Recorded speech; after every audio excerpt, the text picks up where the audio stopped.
Dr. Price, 'Tis I.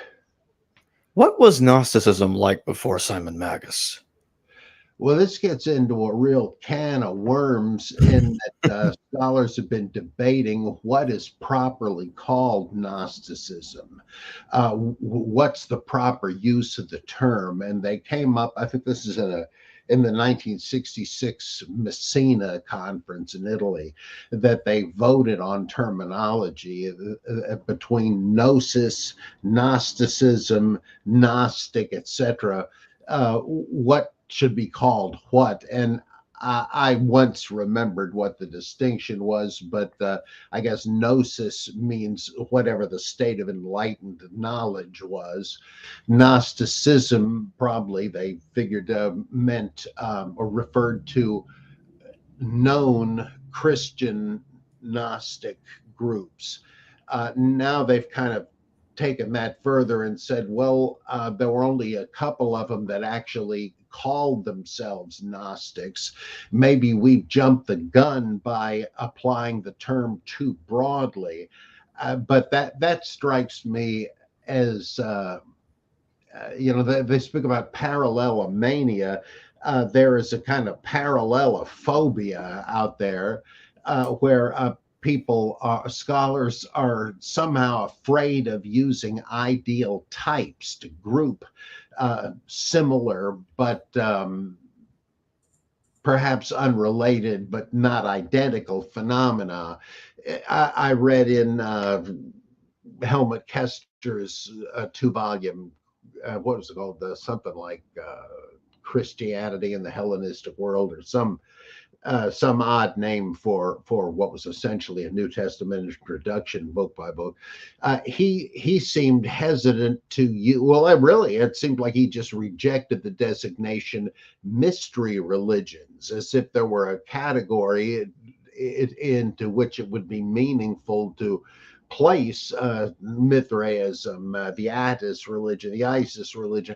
I don't, and he said that the things they supposedly had in common, initiation rites, which is why they're called mysteries, just means mystery or sacrament, same thing, mysterion, it just means initiation, that there was stuff you shouldn't tell people, like in the Masonic Lodge today, and so on and so on.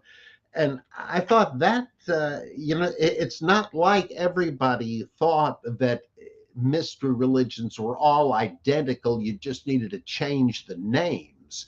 I don't understand what is gained by trying to destroy a category that casts light on the item you propose to fit into it.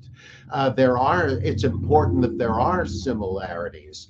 And in fact, you can sum that up by the fact that the mystery religions were available to people. They could join more than one if they wanted to. Now, you could do that. So they were the same sort of thing. Okay, I've been initiated into this one now. How about that one and that one? Like being a member of several different fan clubs. Nothing inconsistent about that.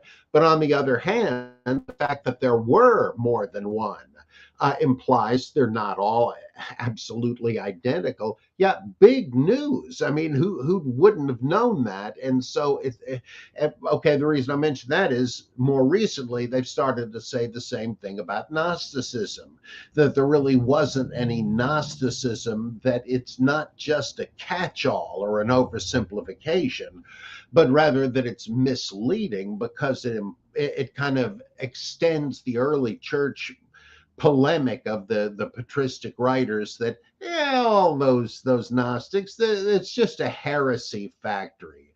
They may have slight, it's just teams in the same baseball league. And that, well, of course, it's not that simple. There are big differences between whole families of Gnosticism. I mean, even Valentinianism. You've got Eastern and Western Valentinianism. And then there's Basilides and Carpocrates and Saturnillus and how do you say it? Bardasian or something, Bardesanes, I guess, and so on and so on. Sethian Gnostics, Canaanite Gnostics, the Ophites, the Naassenes. Yeah, there's a whole mess of them, but you could say the same thing about Presbyterianism. I mean, forget about Protestantism when you've got dozens. So just pick any one of them. Methodists, Presbyterians, they have a lot in common, though there are notable differences. And as with all ideal types, the point is to to synthesize an abstraction, a kind of textbook definition that would accommodate the many different specific instances by grouping them according to what they do have in common, assuming there's enough. I mean, you wouldn't classify ancient Israelite polytheism as Gnosticism. There's sort of a relation, but no, they wouldn't fit in the same category. But there's enough in common to make a kind of textbook ideal type, right? Not real. That's why there is no one Gnosticism, but that doesn't mean a whole bunch of these movements don't qualify as Gnosticisms. It's like Buddhism. There's all kinds of Buddhist sects, but they're not identical with one another, but they're all kind of centered on the Buddha. And they all have enlightenment. They all have the idea of good and bad karma, et cetera, et cetera, et cetera. So that has fogged up the discussion, in my opinion. In fact, just one other thing about that. The ideal type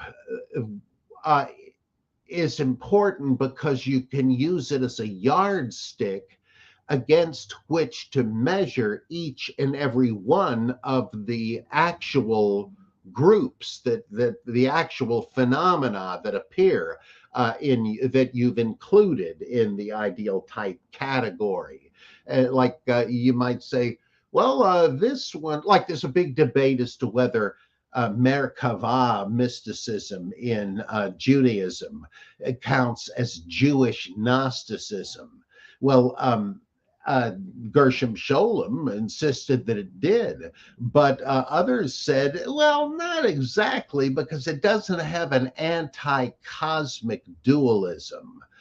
It still has the fundamental Jewish notion that the world is a good creation by God. However, there's an awful lot of the rest of the hallmarks of Gnosticism that do apply. There's a very similar debate about, is the Gospel of John Gnostic? Well, it doesn't exactly have an anti-cosmic dualism. You don't have the world created by an evil or inferior deity. But you do have something mighty close, that there is a prince of this world, an archon of this world whom Jesus is about to defeat, and that Jesus is the revealer. And of what precisely is he the revealer? Well, of the fact that he's the revealer. This will make sense to you if you're a predestined member of his flock. I mean, that is so Gnostic. It just seems to me that, well, yeah, it's notable that they don't have a consistent anti-cosmic dualism, but that's simply one of the points in which it fails to accord completely with the whole shebang. Like Theravada Buddhism has no God concept. Well, does that mean it's not a religion? Some people have said so. No, it doesn't. It just means the fact that it corresponds to the religion archetype in large measure gives you the measuring rod for you to ask, now, why does it not conform in this respect? What is it that made them veer off the path at this point? And that's a productive way to study it. So all of that, I know that's pretty big as an introduction, but I think that that is important, because when you ask what was Gnosticism like before Simon Magus, the supposed founder of Gnosticism, which sounds okay by me. Well, they like to say, well, it depends on what you consider Gnosticism. Was it not? Was there anything that would really fit the definition of Gnosticism before that? And if there was, I mean, some similar themes, but it hasn't really coalesced yet. Then that isn't really Gnosticism. It's sort of small g Gnostic. There is a special gnosis to it, admittedly, but it really doesn't quite fit our definition of Gnosticism. That, in my limited understanding, is a way of obscuring the whole idea of the development of Gnosticism. It's as if it dropped down out of heaven one day. The Genuine Article did. It's like you're trying to it's like the apologetics, that's where the apologist will say Christianity was after the mystery religions and after Gnosticism, because we don't want Christianity to have depended upon those heathen heretical religions. No, no, no. If anything, it was they who copied from Christianity. Well, that's just a theological claim. You want it to have had no human origin. Like in Galatians, the gospel that I preach is not of human origin. No man made it up or taught it to me. I got it directly as a revelation from Christ. Well, that's what motivates this insistence on saying, there really was no pre-Christian Gnosticism. Maybe ultimately, if you ask in specifics, what do you mean? Where would you draw the line and why? You might, that might give you a tool to work with. You could, like, I would recommend anybody interested in this to read C.H. Dodd's book, The Fourth Gospel and Its Interpretation, where he has one illuminating chapter after another about proposed influences on the Gospel of John. There's the Old Testament, there's Rabbinic Judaism, there's the Hermetic religion, whatever it was. It's a little foggy. There's Platonism and Stoicism, and Dodd does an amazing job of showing striking parallels that each one of these has with this and that passage in the Gospel of John. And so you wonder, did all of these things contribute? Well, I think they probably did. I mean, that was the order of the day, cosmopolitan Hellenism. So it might be 6 of one, half a dozen of the other, if you say pre-Christian Gnosticism or the influences that crystallized as Gnosticism. Maybe it's just semantics, I don't know. But what I don't mind saying, there was pre-Christian Gnosticism, and the Simon Magus character is very important.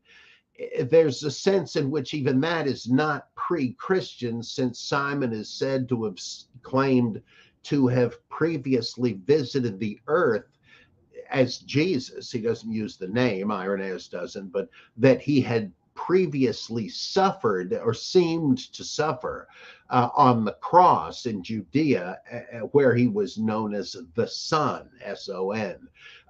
But now here he is as Simon, seeking out Helen, the Ennoia, or the first thought of God, releasing her from bondage to reincarnation, which is like she stands for all of enslaved humanity, and that the Mosaic law was formulated by angels, and that the true Gnostic doesn't have to worry about the Torah for that very reason. Oh, now I get it.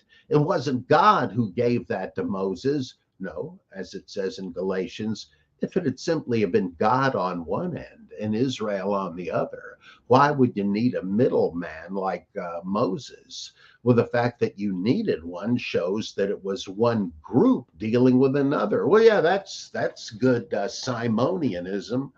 And I think Colossians understands the law versus Christianity that way. Okay, Simon Magus is he like David Litwis says, it's important to understand that Gnostics saw themselves as Christians, and even Simon did. From other things we read, they considered themselves Christians.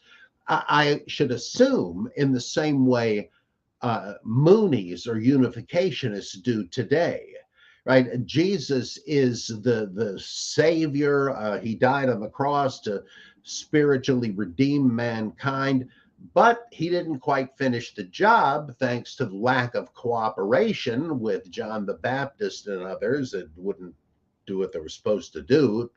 And so someone else has to come in the spirit and power of Jesus. So there won't be a literal return of Jesus, but there will be a Lord of the Second Advent.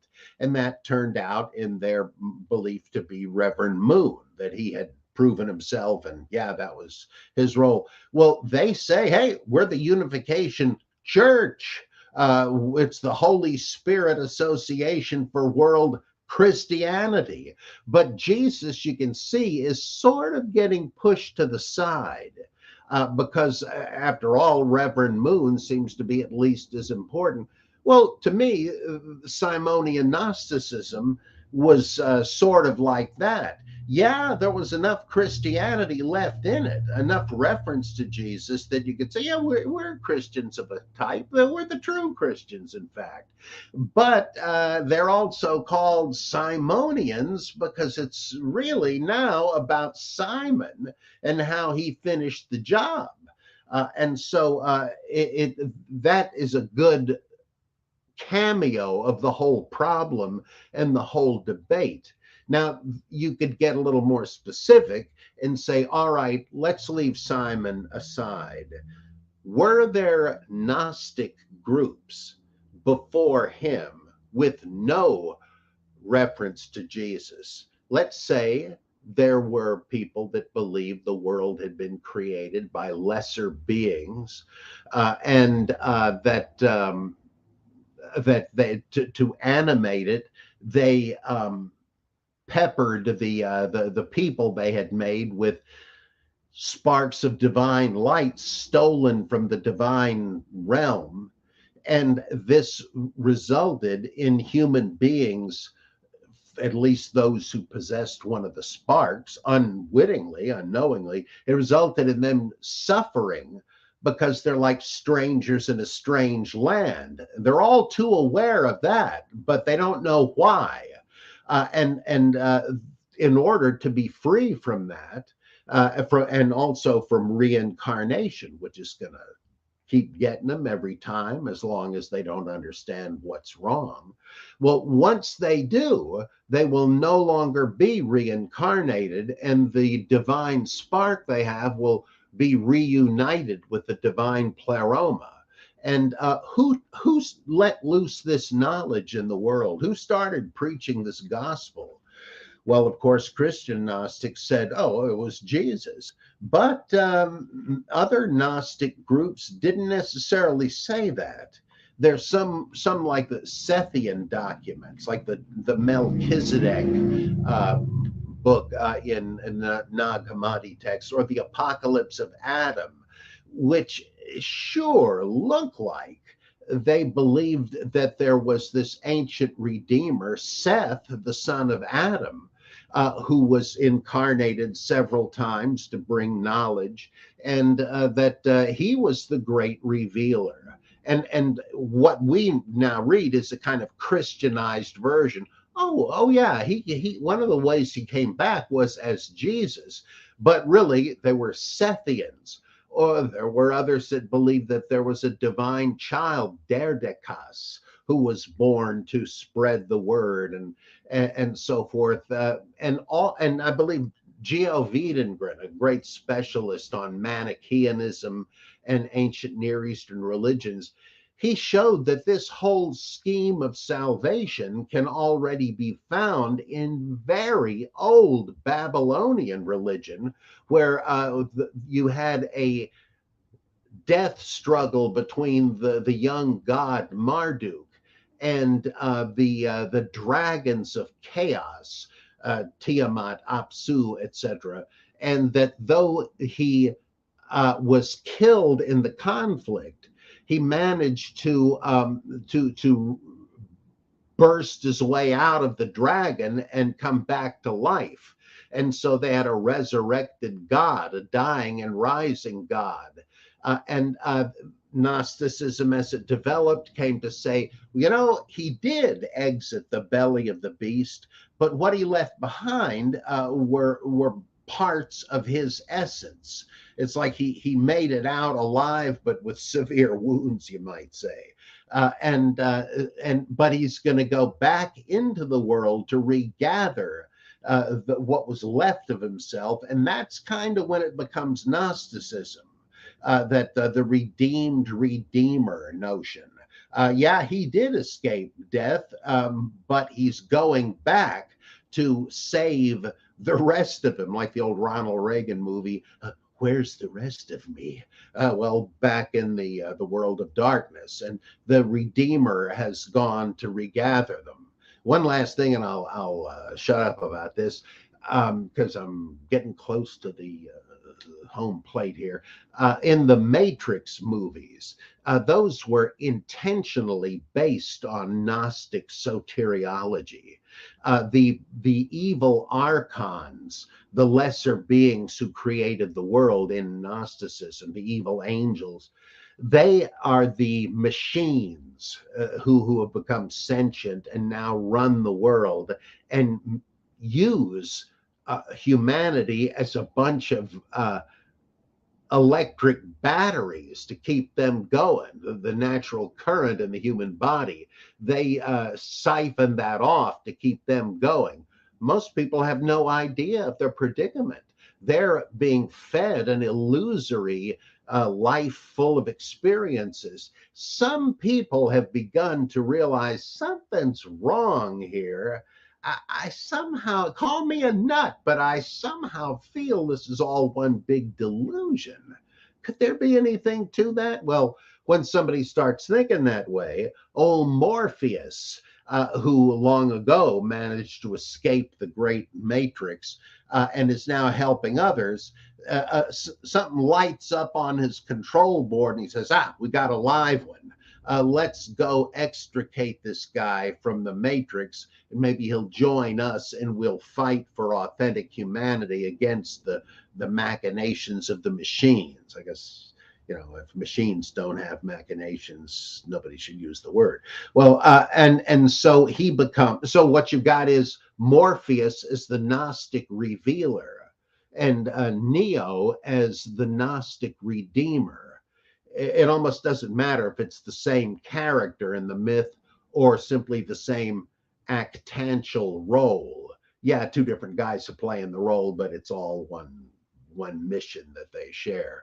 It's like it looks to me as if you had Jewish and pagan Gnosticisms, some of which got Christianized and some of which contributed to the origin of Christianity. Like, I guess, all right, P.S. I said one last thing, next to last, I guess. Harnack said that the early Christians must have gotten their idea that Jesus Christ, the Savior, was an earthly version or expression of a prior heavenly being who had appeared in flesh, presumably genuine flesh. I mean, some thought that was a kind of a hologram, but that the notion that he wasn't simply an enlightened prophet, but he had a previous existence in a heavenly realm. He says that must have been contributed by or borrowed from Gnosticism, where they already had the idea of a heavenly entity who comes to the earth to reveal and to redeem. Yeah, I think that's most likely, or you wouldn't have some of the weird variations you have. Like, I don't know, that you would have Sethian Gnosticism unless you already had Seth as a kind of a redeemer, which we know they did in Jewish apocalyptic thinking. Seth, why did God have to replace the slain Abel with Seth? Why couldn't you just protected Abel? Well, they began to think maybe he has some kind of special messianic role. It's almost as if he's Abel resurrected. So it seems to me you've got a lot of the dominoes, the puzzle pieces put together before any Jesus mythology begins to encrusted. I don't think you can prove that, but the evidence to me does lean in that direction. And I think it's just apologetics that motivates the notion that, no, it was just weird mutations of apostolic Christianity by a bunch of nuts sent by Satan to make things confused.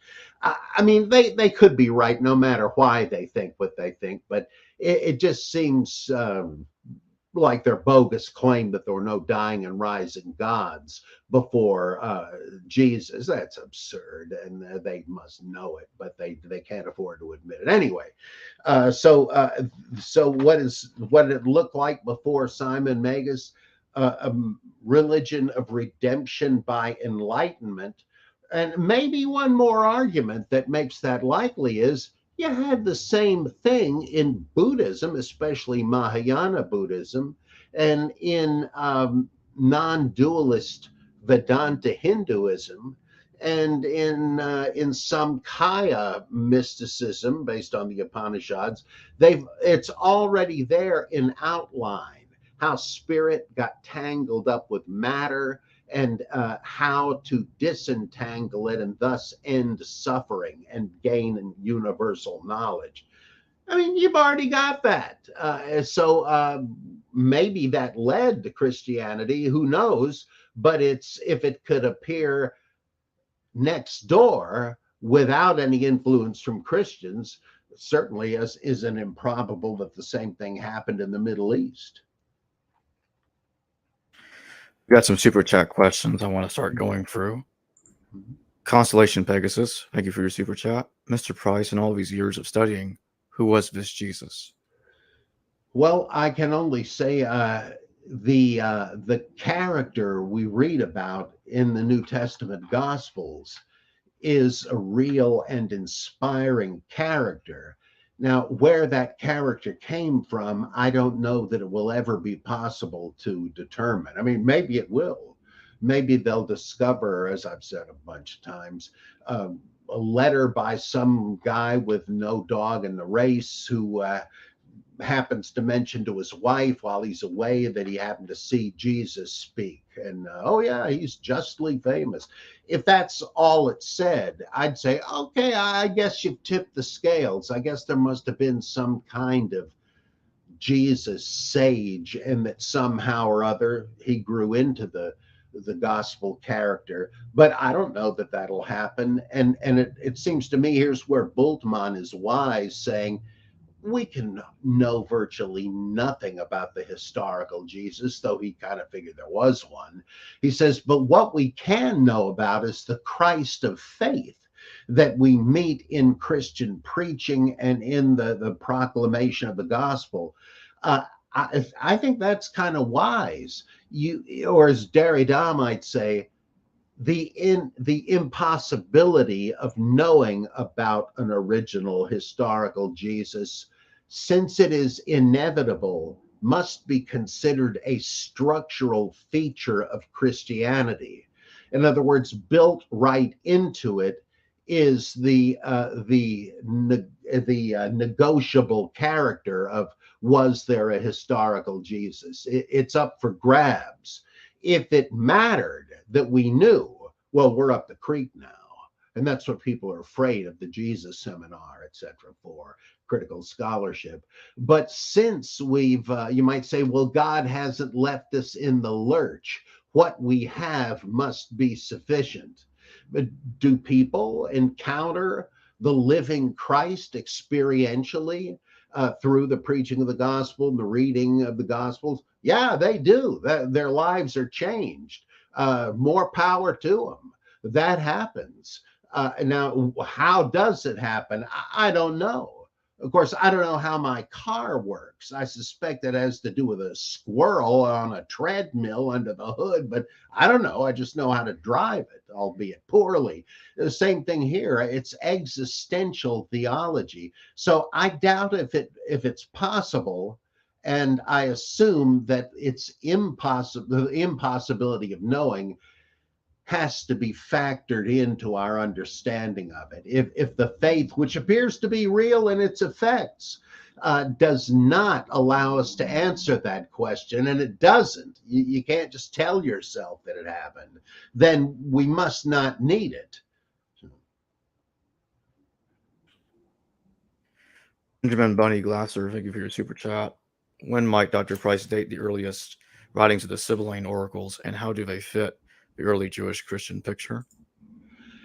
I don't know enough about them. I gather there are at least first century BCE oracles accredited to the Oracle of Delphi, or the, well, yeah, I guess it was she. And they dealt with all sorts of things, including specific occasions, like when Saul goes to the witch of Endor and said, am I going to have any luck tomorrow in the battle, or am I going to get killed? That was the idea. It wouldn't be relevant to everybody, but you would ask the Sibyl, the Oracle of Apollo, for advice, and often it would be equivocal. So, whoa, boy, she said yes, or did she? I wonder if she was being ironic with me, et cetera, et cetera. So she couldn't really have a bad track record. I guess I must have misunderstood. Well, there are passages in these oracles at some point inserted by Jewish and then Christian scribes. What would have been the point of that? Well, I guess obviously as an evangelistic gimmick for non-Christians. They might say, what? The Apollo's oracle said that God's son would come to earth and do miracles like walking on the water and so on. Well, that's what the Christians are saying happened. I guess I'll join up. That could be so. And in fact, that would be much like what happens in Acts chapter 16, where Paul and Silas are going around preaching Jesus Christ, but following in their footsteps, in effect harassing them, is this prophetess or Pythoness, as they called her, who's going around saying, hey, these guys are telling you the true way of salvation. You better pay attention. And Paul and Silas are getting sick of this. Look, we're preaching this side of the street. Stop distracting everybody. And they cast out her prophetic spirit. And then she converts and so on and so on. This is kind of like that. It's like in Titus, isn't it? It says, all those mischievous Cretans, they're always liars, lazy gluttons, etc. And yet even one of their own poets has said, and then he quotes something that he applies to Christianity. Oh, wait, wow, you mean even enemies of the faith are saying it's true? And I think that's what they were doing there. Now, this is, as with all these things, it's kind of a mess because we have no way of knowing when specific passages might have originated. If they appear to be genuine, and that would probably mean ambiguous, uh, and they were about particular events like the outcome of battles. I guess that would pass muster as authentic. And if you knew which battle was in the offing, that would pretty much tell you when it had to have been written, or the prediction must have been made. But if you have stuff that suddenly seems to predict that the Son of God is going to come and do gospel type miracles, you got two choices. Well, three. You might think that, okay, I guess, what do you know, the Oracle of Apollo was doing the same thing Isaiah and Micah and the others are doing. They're predicting Jesus. Hey, that's pretty neat. Of course, that's highly unlikely. Or the number two, you might say that that Christians got a hold of these and said, hey, let's put in a prophecy of Jesus by this non-Christian. That's going to impress them. That's kind of a prank, isn't it? That's kind of a hoax. Well, come on. You must know by now that apologists are not above things like that. But the third option would be that taken by my friend Margie Morrison, who argued that such passages really were originally pre-Christian parts of the Sibylline oracles. They weren't fakes, but they weren't actually predictions of things that happened. Rather, Jesus was a fictitious or fictionalized character whose description was partly based on these false predictions, these added predictions. And if that's the case, who knows? She thinks that there are hints in those particular prophecies that seem to speak of Caesar Augustus, and that therefore they must have been propaganda in the early days of Caesar's reign. And so that could be dated in the 1st century BCE. But as with all this stuff, what a mess, right? It's we have a surfeit of possibilities, which makes all of this a lot of fun, but also kind of frustrating if you're dead set on knowing what exactly happened when. Paul Pickling, thank you for the super chat. Any possible connections between Magus and Persia?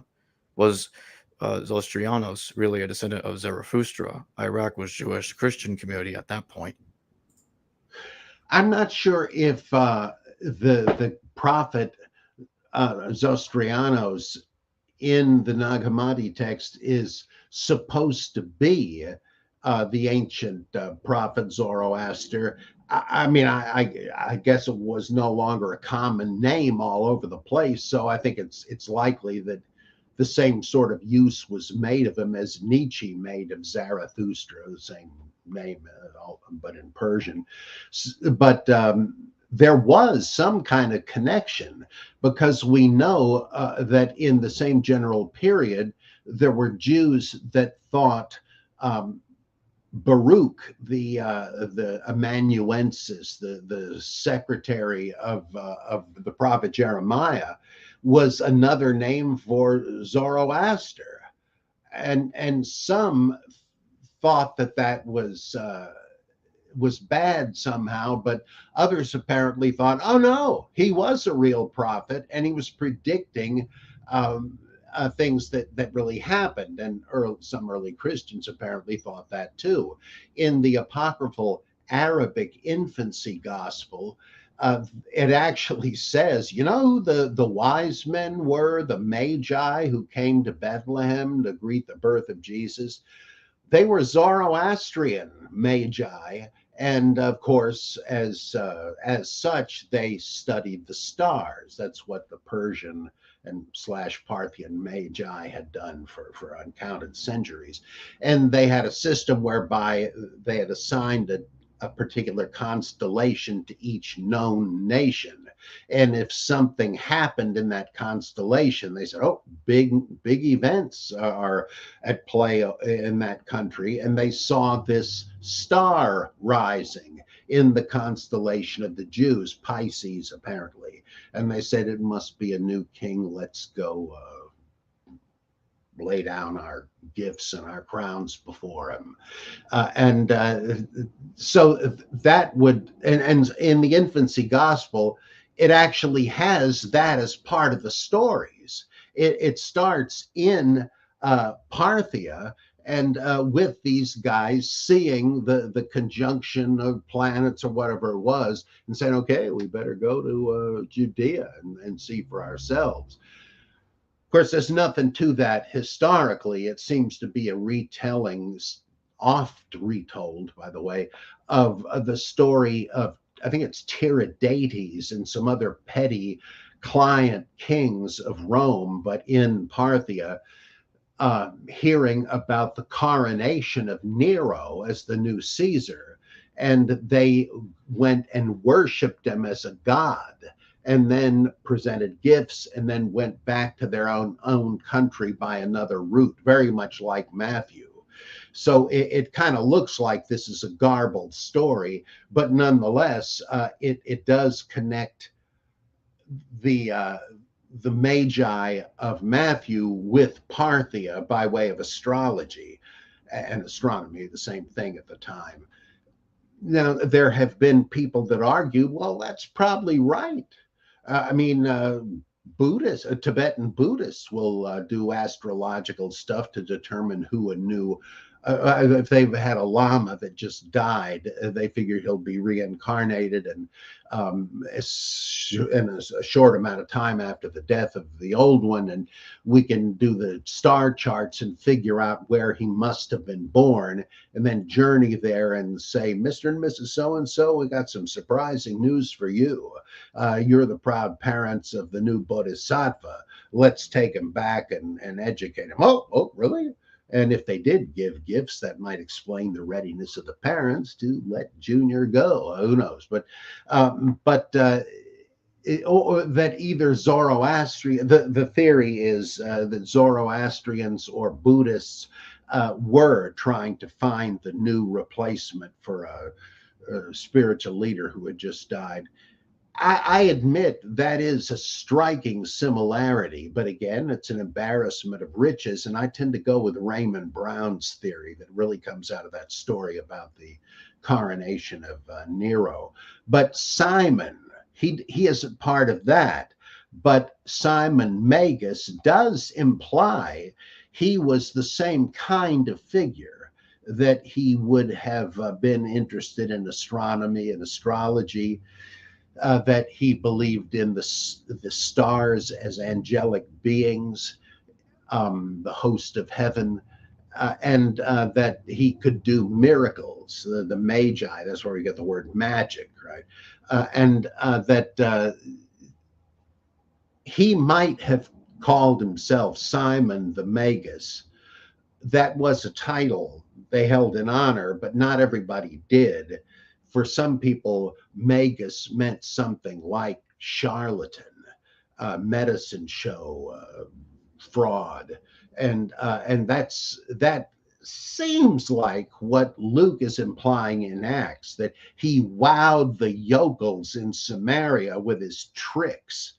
And in like the Acts of Peter, where you have a miracle contest between Peter and Simon Magus, they do imply very clearly that Simon was just a trickster and a con man. But again, that's classic stuff, right? The wonders of our religion are miracles. The pretended wonders of yours are a lot of hokum. You just P.T. Barnum and you're making suckers out of everybody. How would they know that? Do they have a magician's handbook they stole from the guy's tent or something? No, they just assume deductively. Look, they got the wrong God. He couldn't be doing miracles through them, or maybe it was Satan. He can, he can pull strange stunts too. But for Christians to call somebody a magus might imply, oh, he's just a fake. Or think of the story where Jesus casts a demon out of a guy, and his critics from Jerusalem say, hey, don't be too impressed by this. The guy's just a two-bit conjurer. He's casting out demons by Beelzebul. So yeah, it seems to work. But even he admits that day after tomorrow, 7 more demons may come back to replace this one, and then you're worse off. So stay away from him. Well, they may have viewed Simon Magus in the same way. But so there is a connection. He belongs to that particular category, but he doesn't seem to have been a Parthian. We're told that he was from Gitta, or the Old Testament Gath, the home of Goliath, right? And or that he was from Cyrene, possibly, which would kind of amount to the same thing, because Gitta is related to the word the Kittim, who were the sea peoples, enemies of Israel. But I'm getting way more into this than you wanted. But there is a connection, even if it's just formal. Paul Kickling again. Thanks again for the super chat. Don't you think the Gnostic Orthodox schism is a complete farce? Like me, Orthodox mysticism had theosis, hesychasm, very Gnostic ideas. Yeah, but this goes. I mean, you're right. That is an excellent point, and Morton Smith draws specific attention to that. He says you can go to an Orthodox mass today, and because of the special effects, I say without meaning insulting, so it's very powerful, the incense, the lighting, and all that stuff, you can induce a kind of a transcendent experience of the divine. Yeah, sure you can. There are a lot of techniques for that. I don't know what's actually happening, but as an experience, sure. And Gnostics, no doubt, had stuff like that going on, like in the sacrament of the bridal chamber, where you attained union with your higher self, namely the risen Christ. Oh, how interesting. But modern Orthodoxy doesn't have most of the Gnostic furniture, right? They don't have any real secrecy, as far as I know. I mean, if they're real good at secrecy, then I guess I wouldn't know. But they don't have much in the way of this. In fact, fairly early on, they tried to nip in the bud any implication that theosis or divinization meant that you become one with God or recognize that that's who you've always been, because that started worrying them, like in second Peter or first, I'm forgetting now, that you share the divine nature. Whoa, wait a minute.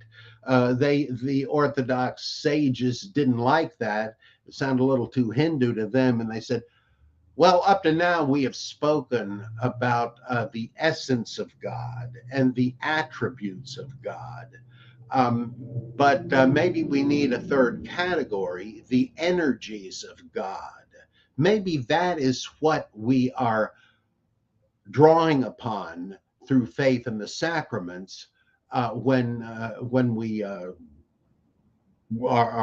proficient in good works and take Holy Communion and so on. The divinity of Christ is permeating us, transforming us into divine beings in a way. And so we will be liberated from this body and spend eternity in heaven. But that doesn't mean we will become or were ever part of God. No, we will have been absorbed into the divine energies, like immortality and so forth. Sort of, I mean, they had this slogan from the three Cappadocians, God became man so that man might become God. Well, yeah, but what exactly does that mean? Maybe it'd be better to say divine with a small d. So they seem to want to avoid outright Gnosticism. No subordinate demiurge, no fallen Sophia, no, none of that stuff. And Docetism, oh boy, that wasn't for them either, right? The whole soteriology and Christology of Eastern Orthodoxy is that that the Logos had to live a complete human life. If he hadn't assumed humanity completely, body, soul, and spirit, then he couldn't have saved our complete selves, body, soul, and spirit. So he had a fleshly body, etc., etc. That's why he had to die. Because if you say somebody is living a genuine, authentic human life, well, that means one thing: they're going to die, right? That's why we're called mortals, right? So that alone would have necessitated the death of Jesus, and that had to be a physical body dying, as all physical bodies do. So Docetism, not present in all Gnosticism, but pretty darn common, and they sure wanted to get rid of that. So there are elements from Gnosticism that also were retained in Eastern Orthodox Christianity, but I'd say the well, as apologists often do, even when it's not so, you could say that the differences outweigh the similarity, even though way back there they're kind of related.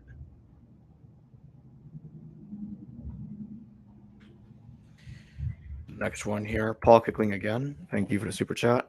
Dr. Price, you are very right. The son of the redeeming, tyrannical head of the pantheon is a motif throughout the history of mysticism. Yeah, everybody's got to explain theodicy. If this is a world created by a perfect and righteous and loving deity, what the heck happened? How is, you don't want to say evil is compatible with that. Well, who's responsible for it if not God? Well, somebody else got there in the mix and ruined the thing. Now, one day, God will set things right. And once it happens, you won't feel the need to complain. Why did it take so long? What the heck is water under the bridge? But you have to explain, I got a righteous creator here and a not so righteous world. Is there a variable missing? And yeah, they came up with, I think they already had an angel called the Satan, the accuser, the adversary, the prosecuting attorney, whatever you want to translate it as. But once they encountered Zoroastrianism during the exile, they decided, hey, that is interesting. These people have the problem of evil in a good world, evil in the world created by a good God. And they say it wasn't God or Ahura Mazda's fault. It was Ahriman's fault. He was, in some versions, a creation of Ahura Mazda. In others, he was. Both of them were like brothers. They were just as eternal, each as the other. But at some point, Ahriman got the idea to become a vandal and a prankster and to screw up the world that Ahura Mazda had created. And so, what does that leave us with? Well, a God who was righteous and created the world, but admittedly, he's not quite all powerful, or Ahriman never could have gotten away with this. That's a high price to pay to get God off the hook, right? It's not his fault. He couldn't really have stopped it. But isn't it better than saying, God created the world and would have kept it perfect, but he didn't really care. So what the heck? Let it happen. I think I'd rather have a God who was righteous and bade me to join the crusade against wickedness than a God who. Well, what am I saying here? I would rather have a God who is completely righteous, though unable to enforce it yet, than a God who could stop it but doesn't. Then I got to wonder, is he any better than the devil? And so Zoroastrianism said, okay, let's limit God's power instead of his righteousness. And one day he will prevail. We're sure of that. But we got to explain why we have such a battle against evil now. And that became, I think, eventually in Gnosticism, the demiurge. He created the world, but he, what did he have to work with? He had to sort of cheat to make ends meet by, where am I going to get the animating principle? Hey, I could steal it from the divine pleroma. Why not?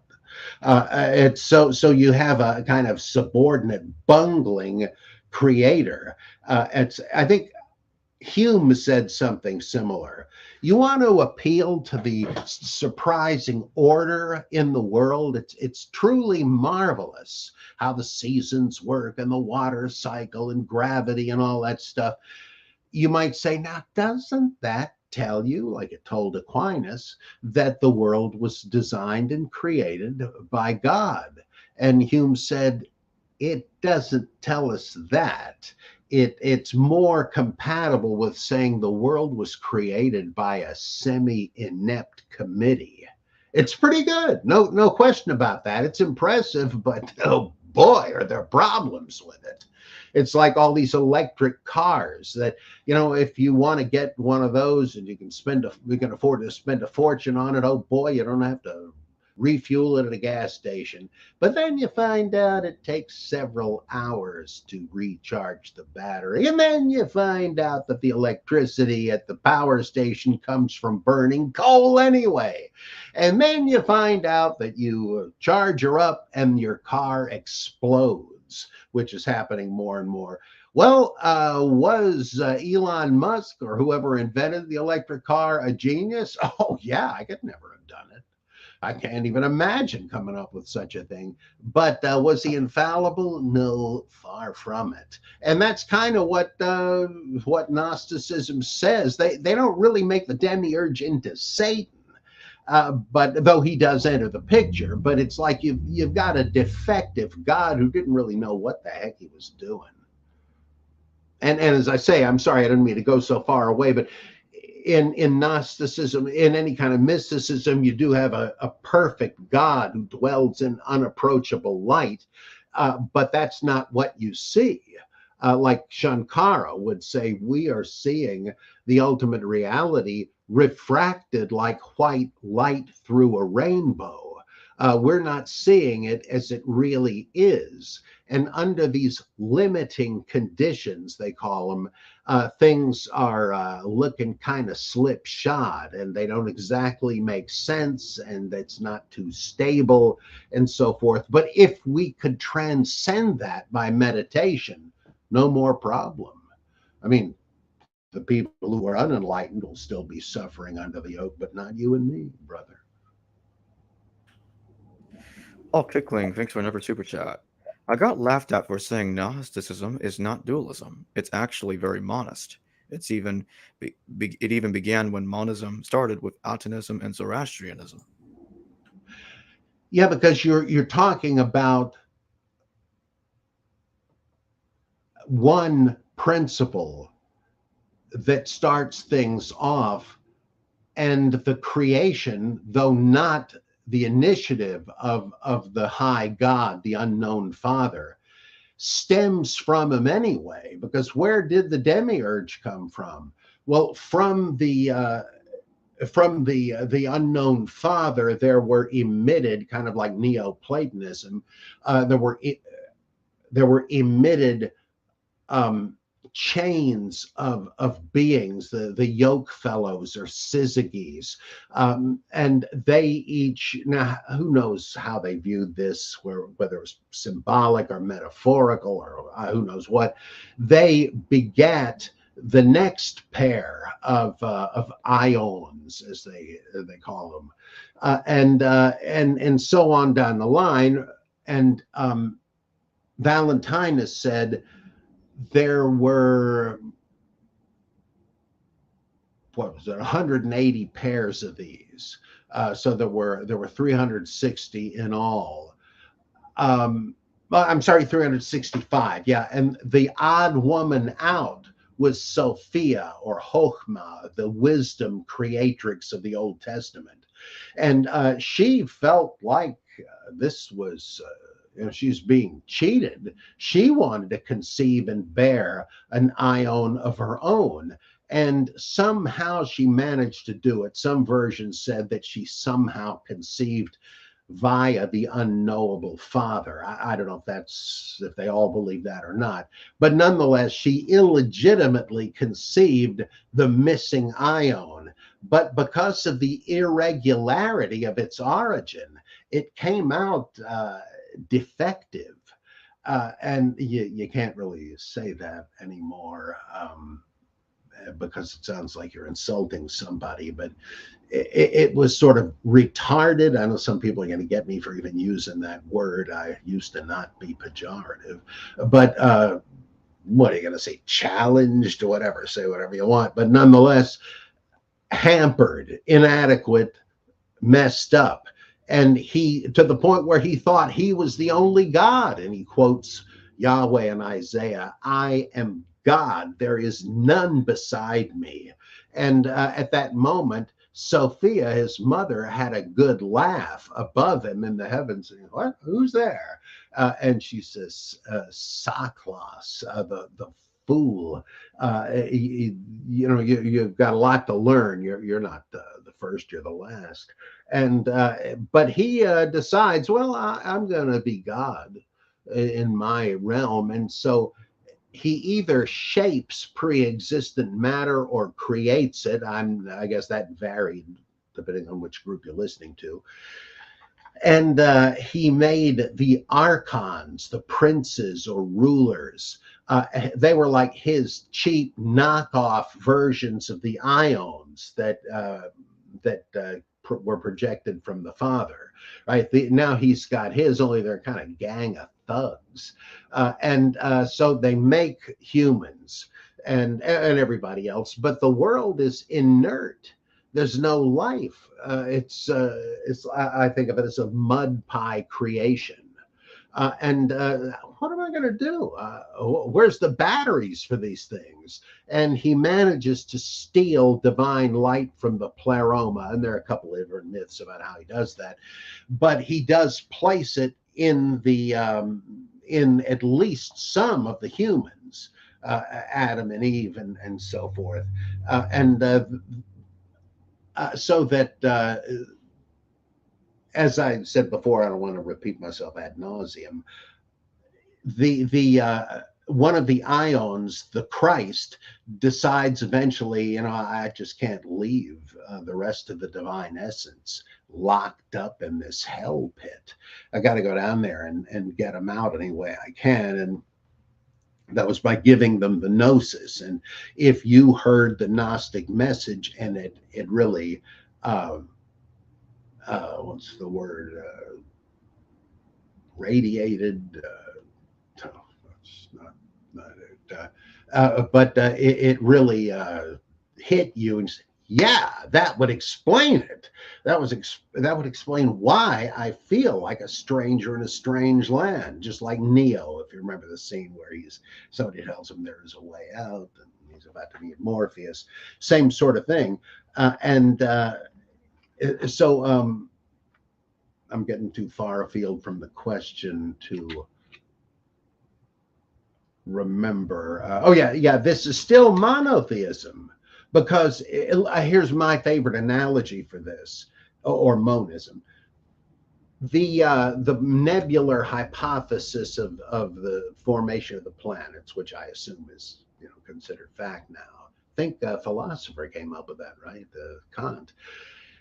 We've got this boiling globe of superheated energy, and it's spitting out these long tongues of fire, these huge solar flares into nothingness. But they're pulsating, and eventually they start breaking up. And one of them that goes on for millions of miles. And as they break up, as it breaks up, the various pieces of it begin to be drawn together by their own gravity and to consolidate into fiery spheres. And some of those manage to keep condensing and coalescing and becoming solid planets, luckily like ours, and Venus, Mars, Mercury. The rest of them are apparently just huge gas balls. Or at least they'd like you to think so, so you don't go there and disturb them, I guess. So way at the end of the process, you've got little Pluto, which is a tiny mud ball that is frozen into cosmic ice. And if you were to stand on Pluto, you might be able to see a little teeny point of light that was the sun. Now look at this. Pluto was made from the sun. It's the same stuff. It used to be part of the same body, but it's been thrown out so far. It's lost more and more of its solar character until now it is the very opposite of that which created it. The sun is brilliant and blinding. Pluto is perpetually shrouded in darkness. The sun is a fiery inferno. Pluto is a snowball, etc., etc. It's the same stuff, but so far away, it's become its own opposite. And that's what happened, according to Gnosticism. The unknown father was the sun emitting this huge solar flare that broke up into all these ions. And the last one, all by itself, was Pluto, what, this came from that? Are you kidding? Oh, yeah. So I think that's what's going on. And the genius of Gnosticism was they're able to say, yeah, all is one. It is monism.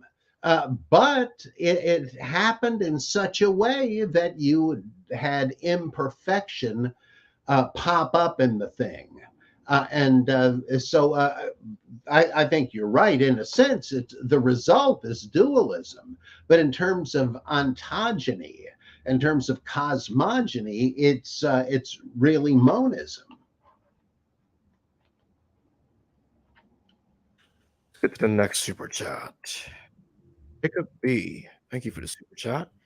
Buddhism, Sankhya, Platonism, Orphism, Hermeticism, Iranian religion, all pre-Christian Gnostic tendencies. We also had Philonic Judaism. Yeah, I think that is correct, that these things are Gnostic tendencies. And when they come together, then you've got Gnosticism, even though there are several varieties, just like you can make a bunch of cakes with slightly different ingredients, or with the same ingredients, but different proportions of each one. If you could dream up Buddhism and Jainism and Samkhya, you could do the same with any kind of Gnosticism, Christian or not. And Platonism, one scholar calls Gnosticism Platonism run riot. Well, that kind of fits too, in many, many ways. And Orphism, you've got this divine spark in you that you need to release. Hermeticism, you're coached by some revealer, Asclepius or Thoth or whatever. Iranian religion, the good versus evil dualism. You don't necessarily, you have suffering, but not necessarily evil in some of these other ones. And then Philo, of course, is trying to say that Judaism is really kind of symbolic language for Platonic philosophy. And he figured that was because Plato had read the Pentateuch and decoded it. But as the modern prophet Russell Demirkin has shown, no, it's just the opposite. Whoever wrote the Pentateuch was basing a whole lot of it on Plato. But yeah, I think that is correct. And if there's proof of this, it would have to be the Nag Hammadi library. because it's like every theory about the sources for Gnosticism, uh, as to borrow what Ernst Käsemann said about the New Testament books and their diversity, he says every sect, every heretic can find a foot of ground to stand on within the canon. Well, bingo, same thing here. Platonism, well, there's parts of Platonic dialogues, one in particular that deals with the man who becomes a lion, which is in the Gospel of Thomas. You've got new Hermetic tracts that we had never heard of before. I think the 8th and the 9th, referring to hitherto unknown levels of heaven. You have Zoroastrianism in Zostrianos, but also in the Apocalypse of Adam. And what else did we have? I'm not sure if there's any explicit Buddhism, but if so, it might be accidental, because it appears that there were Buddhists in Egypt, Syria, and Palestine as of the 2nd century BCE. So it wouldn't be too surprising if that had popped up, though I don't know that it does. But yeah, I mean, you're right. All these things, all the ingredients are on the shelf, and different chefs may combine them and sample them differently. So it's just ridiculous to say that Gnosticism just popped up one day. And it's equally ridiculous to say that Christianity did the same thing. Look at the next one. Paul Kickling, yet again, thanks for the super chat. Dr. Price, in my opinion, Manichaeism is more influenced by Jewish Gnosticism than Christian, and even more so by its Buddhist Zoroastrian influences, as is Mandeism.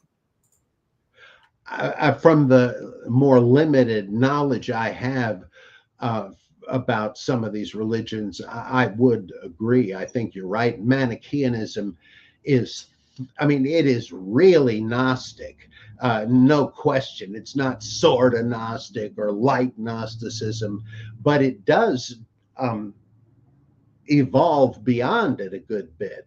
And it has incorporated stuff from Jewish Christianity, probably because the Apostle Mani was raised in an Elkosite Jewish Christian community. And that seems to have influenced him somewhat. Like the idea of the chain of revealers, the heavenly Adam who appears as the true prophet in age after age, including as Jesus. And Mani said that, yeah, he also appeared as the Buddha and as Zoroaster and as me. And he would always sign himself Mani, the apostle of Jesus Christ. Fascinating. And let's see. And it does appear to, I was just reading a book by Gadaliah, can't think of his last name, called A Different Seed, and it's about Gnostic mythology, especially the Sethian Gnostics. And he says that you can see heavy doses of Jewish apocalyptic and apocryphal and rabbinical elements in Sethianism that they must have gotten direct from Judaism of the day, rather than mediated by Christians, because these elements tend not to appear in straight Christian doctrine. And he goes into all kinds of fascinating things. The Sethians survive as a kind of second human race underground somehow. And it's so interesting. The Buddhism and the Zoroastrian influence is there. All the very important darkness and light business seems to be more important in Manichaeanism, but it's not unprecedented in any of these, especially not Gnosticism. And as Bultmann recognized, even the Dead Sea Scrolls are a kind of Judaized Gnosticism. And as Christian Lintner, Michael Lockwood, and other scholars say, Essenism and the Therapeutae all may have come from Buddhist missionaries who introduced monasticism into Judaism and so forth. Um, um, in the last one, Mandeanism, I think. Yeah, I misread that at first. Yeah, in his great book called The Gnostic Religion, Hans Jonas, a disciple of Bultmann, he really came up with the concept of demythologizing. He said that with the Gnostics, you can really be pretty sure you've surmised why anybody came up with this stuff. He says, who would view the world this way, that there were strangers in a strange land? And he speaks about alienation and so forth, and it's very convincing. And though he wouldn't have known to make the comment, you can sure explain modern Satanism that way often. That people who just are misfits, even though that may be because they're greatly gifted, but nonetheless, they just don't fit in. And joining an esoteric group that promises them power and all that is just what they need. They're just getting it in a kind of a pretend way, but that's good enough. Well, I think it would be real interesting to write about Satanism in that regard. Satanism is kind of like Gnosticism too, but Mandeanism, oh, is that fascinating. The survival of the sect of John the Baptist. I think Bultmann was right on that one. That's what they've always claimed, and they hold John to have been an incarnation of one of the angelic redeemers, whereas Jesus was just an antichrist and a phony. Who would say that? Well, the only people I could think where that would make any sense even are people who belong to a sect that rivaled Christianity and said, no, you guys don't have the Messiah. We do. But anyway. Okay, let's take a look at the next one. Like I'm trying to see which one's next. I think I got it. Paul Kickley again. Thanks for the super chat. If you ignore the Simon Magus vilification in the early scripture, he let go of his pride and acknowledged Christ as the true Messiah, became Christian. Yeah, and Litwa says that that wasn't just a pose, because you can interpret the story in Acts as Simon as a faker.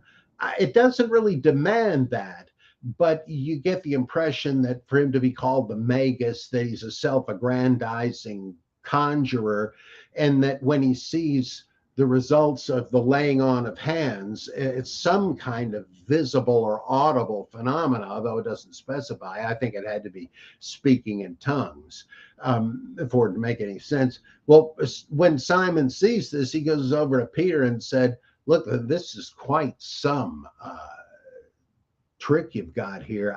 Look, I'd be happy to pay you whatever you think it's worth if you teach me how to do that. And he says, you SOB, you have no role in this ministry at all. In fact, I can tell already that you got some molten chains waiting for you in hell. No, please pray to the Lord for me that this won't happen. Well, did he correctly perceive that Simon was just a guy asking for a professional favor? You could say that, but I don't think it really is demanded by that, because after all, the narrator does say Simon himself believed and was baptized, right? Not just got baptized for the sake of the ruse. He apparently did get, and he knew that Peter was a Christian doing this stuff, so he figured Christians could do it. I have a miracle ministry of a kind. I'd love to be able to add this to my repertoire. Why not? And so that is interesting. And as Litwa says, Simonians from there on in, who appeared to have been very numerous in Samaria for real, Justin says they were the predominant form of religion there, and not long afterward, these guys considered themselves Christians. And again, I would go back to my analogy with the Moonies or perhaps the Mormons. Oh, they all think of themselves as Christians, even though as an outsider you begin to think, aren't you really giving centrality to Joseph Smith or to Reverend Moon? Well, I don't know. I don't know if they care. I mean, they really do believe in Jesus as the Savior, but they also believe in these guys as his successor. So, yeah, there's no reason Simonians wouldn't have thought the same way.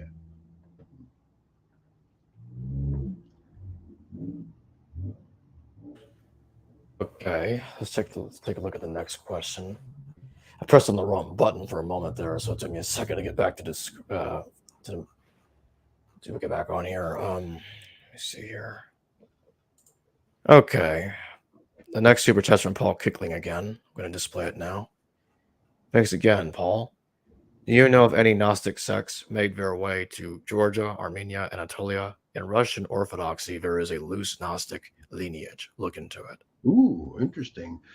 I don't know if they did, but it wouldn't be too surprising, since there were all these medieval Manichees, as they're sometimes called for convenience sake, the Bogomils and the Cathari, I guess, are the same group in France, but the Paulicians and various others who either inherited an underground Gnostic transmission or just reinvented the wheel, because as Eliade shows, the Eastern Europe, for some reason, was really fertile ground for creating authentic sounding biblical myths about Jesus and Satan being brothers and all kinds of fascinating stuff. And did they get that from earlier Gnostics? Who knows? I don't know if there's enough evidence. Culianu, in his book, I think it's The Tree of Gnosis, he says, he seems to think you can't really settle this because it could be a matter of dispersion, that the doctrine managed to permeate various places by word of mouth.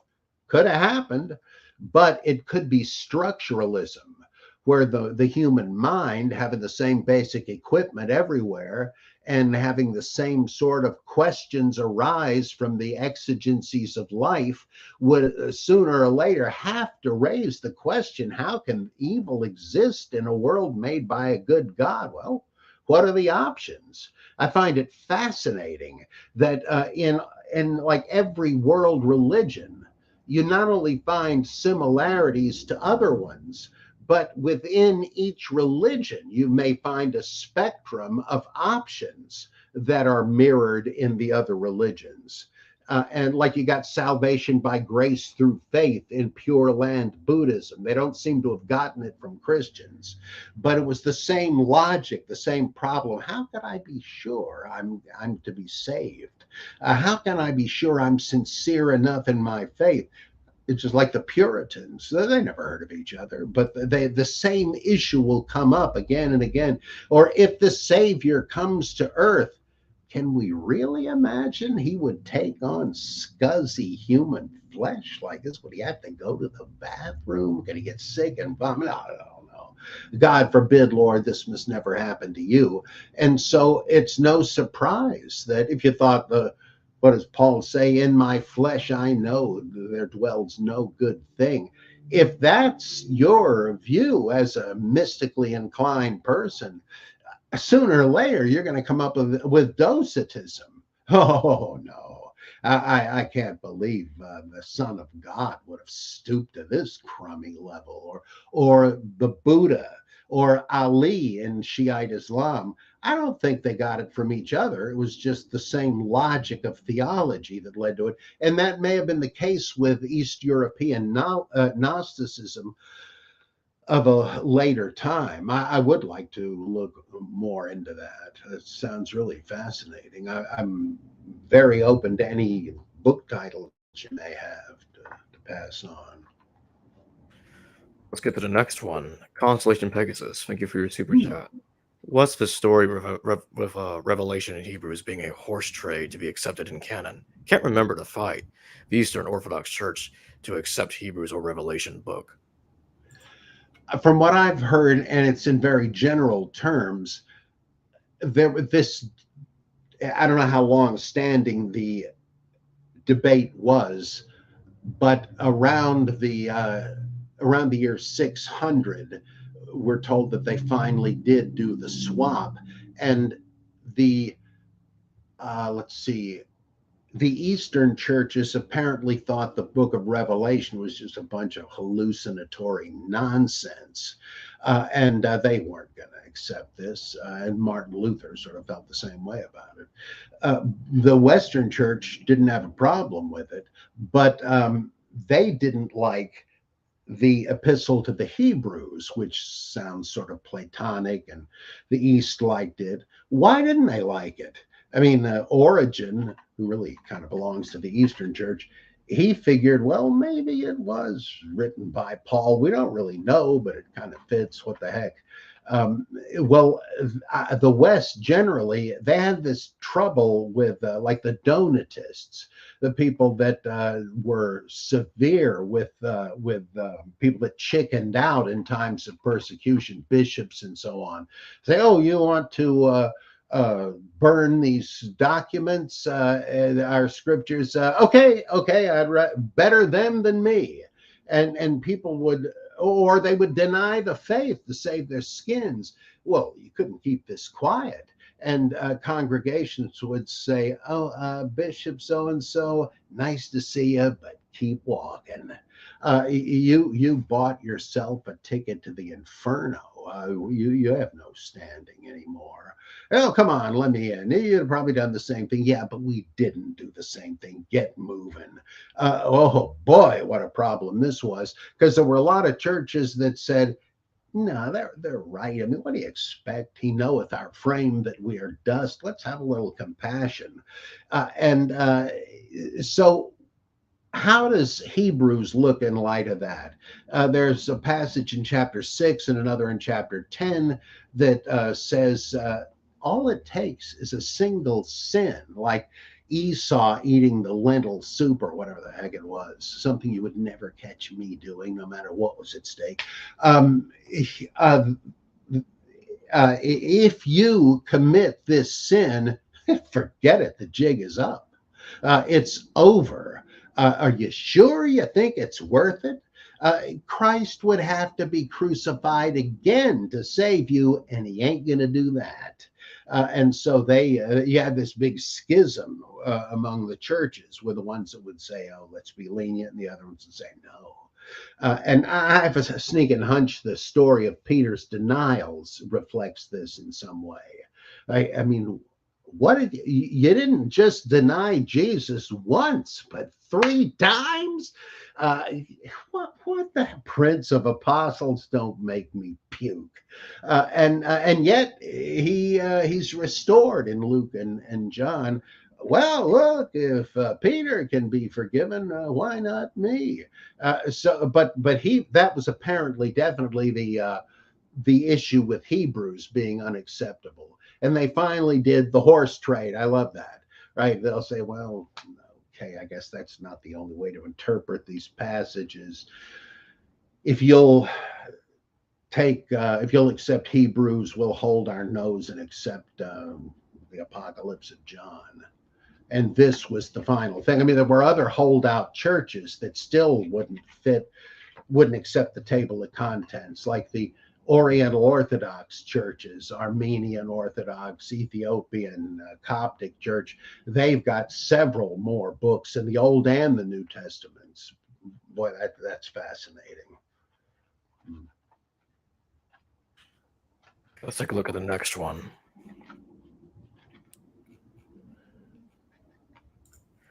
Paul Kickling again. Thanks for your super chat. It's poetic. Sophia's virginal birth brought a defective fallen being, while Mary's birth gave the avatar of God. Catholic Mariology is Ver Sophia. Now that is really interesting. It's like the same sort of thing happened, but it didn't constitute a fall. Christians come very, Catholics anyway, and I guess Orthodox come very close to deifying Mary. She's the creatrix and the redemptrix, and she's the bride of God, but there's no hanky panky going on. And maybe because of that, they figure it all works out. Because as I mentioned, some Gnostics said that she must Sophia must have had a partner to conceive this character. It must have been the father. And how? I mean, was it like Lot and his daughters or something? I'd like to know. But it is the same idea. The father somehow begets the son, who is even a demiurge, right? The Logos is the one through whom everything was created in John and First Corinthians and Hebrews and so on. But there's no shame or negativity attached to it. Fascinating. Maybe it's the sex element that makes the difference. Though, I once read a book that I have never forgotten, called Angels and Ministers of Grace by, I think it's J.P. Fielding or something Fielding. I think that's right. And he was an anthropologist, and I think medicine was his focus. And he had worked in sub-Saharan Africa and in the Middle East in villages. And he said that he proposed that the stories in the Bible of a woman being barren but managing to conceive after the intervention of a man of God who turns out to be an angel is based on a custom whereby a woman in the village could not bear children. Everybody knew it, and hence, like Hannah says, my shame is taken away. And so when the shaman came into town, the man of God, and said, "Can you help her some way? Can you enable her to bear children?" He says, "Yeah, I think I can." And he stays the night with her. And of course, he has sex with her. And the problem turns out to be not that she was barren, but that her husband was sterile. Naturally, that didn't occur to them. They didn't know how it worked anyway, and they were chauvinistic. And so she gets pregnant, and they say, "Oh, he managed to get God to do a miracle here." Or very likely, everybody really knew what was going on, but to save face, they said, "Oh yes, God did it." Field, MJ Field, I think it is. I'm sorry. He said that he had to think that that's what's going on with Isaac and with Samson and Samuel and John the Baptist and Jesus, that nobody would have thought ill of it. They understood the game that was being played, but of course later on people say, "Oh no way." So it's possible that the parallel is even closer, but they suppressed it. Who knows? I think Paul here ought to have his own show. This guy is amazingly knowledgeable. Yeah, his questions are really good. Let's take a look at the next one.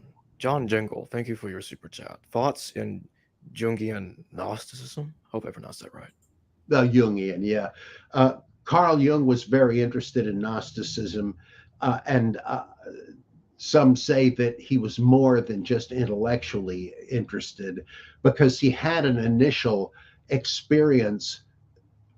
Well, he had a couple of weird paranormal experiences, but the one was he had a kind of a waking dream where he was the Gnostic heresiarch Basilides, probably the second greatest of the Gnostics, and a bunch of people showed up at his door and said, we've just come from Alexandria, where we did not find what we sought.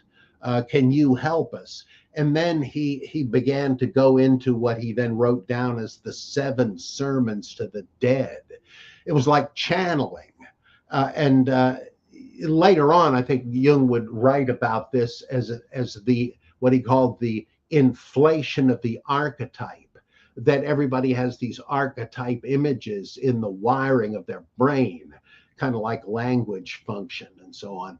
And that it can inform you and shape you all the more as you identify with it.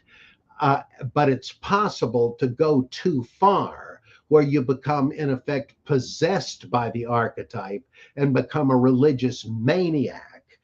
You come to believe that you're God or whatever. Like a great example would be Charles Manson. And there's many others like him, where it's gone too far. It might have been a good thing had it stopped at a certain point and the guy became saintly. Right? There are people that become Christ-like, and they may even think they're Jesus, but there's nothing apparently insane about them. But that's still the inflation of the archetype. It has totally consumed them.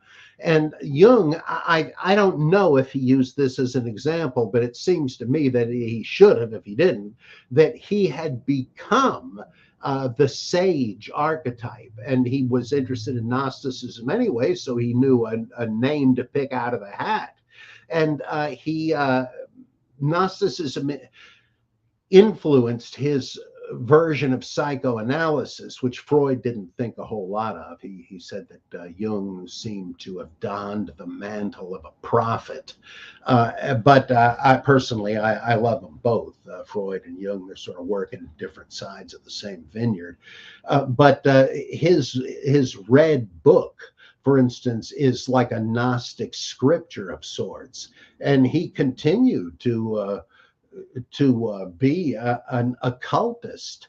I don't know that he had wacko beliefs of any kind. I don't know that he held doctrines like Rudolf Steiner, who kind of re-mythologized a lot of things. But he was, in a way, a competitor to those people and kind of in the same ballpark. So he was a modern Gnostic. And one last thing about this, Stefan Holler, not the one that I was on a podcast with the other day, Huller, but Stefan Holler, Hoeller. He founded a Gnostic church in California. I don't know if he is still with us or if the church is still going on, but I corresponded with him briefly, and I read. I heard a tape of his and read a couple of his books. This guy basically said Jung is Gnosticism for today. He says, now, it's not like it doesn't need some readjustment. Ancient Gnosticism with its asceticism, that was unhealthy. That's unnecessary. You don't need to vilify and hate and mortify the flesh. Just learn to have some balance. But he said basically, and he lays it out in detail, how Jung really was a modern Gnostic in a very nearly literal sense, which makes him so incredibly interesting. So yeah, he just I think demythologized Gnosticism like Bultmann wanted to do Christianity. Take a look at the next super chat.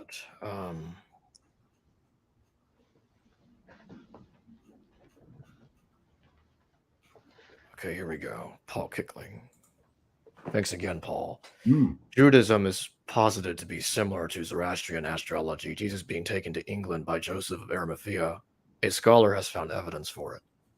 I'd love to know about it. I know it's an old belief among Brits who, what was his name? Well, I think Arthur Machen, who was part of the Celtic Twilight, and Edward Waite, I believe, who did his own tarot deck. These guys believed that Joseph of Arimathea had brought Jesus as an adolescent to Britain, sort of a vacation, and And then when Jesus was in prison awaiting crucifixion years later, no, I'm sorry, when Joseph was in a prison cell after the crucifixion of Jesus, because they knew he was a collaborator with him, Jesus appeared to him. Okay, yeah, the crucifixion has occurred. Joseph's pining away in the cell, and the risen Jesus appears to him and hands him the Holy Grail and said, I want you to take this and keep charge of it. And floating around in there is the Joseph of Arimathea, maybe the same thing as Joseph, same guy as Joseph of Nazareth. And he was Jesus' uncle, or maybe he was his father. And so who knows? And so once Jesus ascends to heaven, he miraculously frees Joseph, and Joseph manages to sneak out of Palestine with the Grail and builds a round table in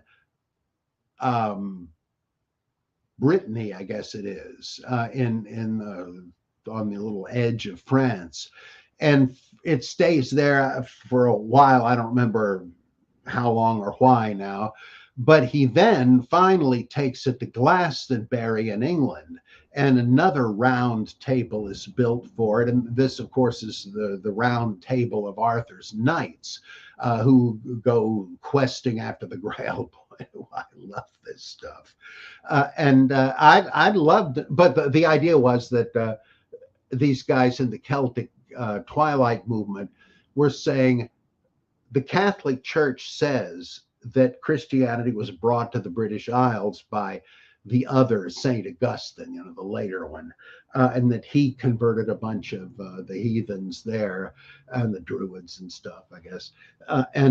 So Britain's churches are rightly Catholic. Well, these guys said, no, it's not. We got a hold of Christianity earlier than that, when Joseph of Arimathea brought the Grail and with it Christian teaching. Was there any reason to think that was true? I'd love to hear what the evidence is. And of course, it matters what counts as evidence for some people, because at Glastonbury, it became a pilgrimage site, aka tourist attraction, and people would be shown the so-called tomb of Joseph of Arimathea, and I think there's some particular kind of tree growing out of it.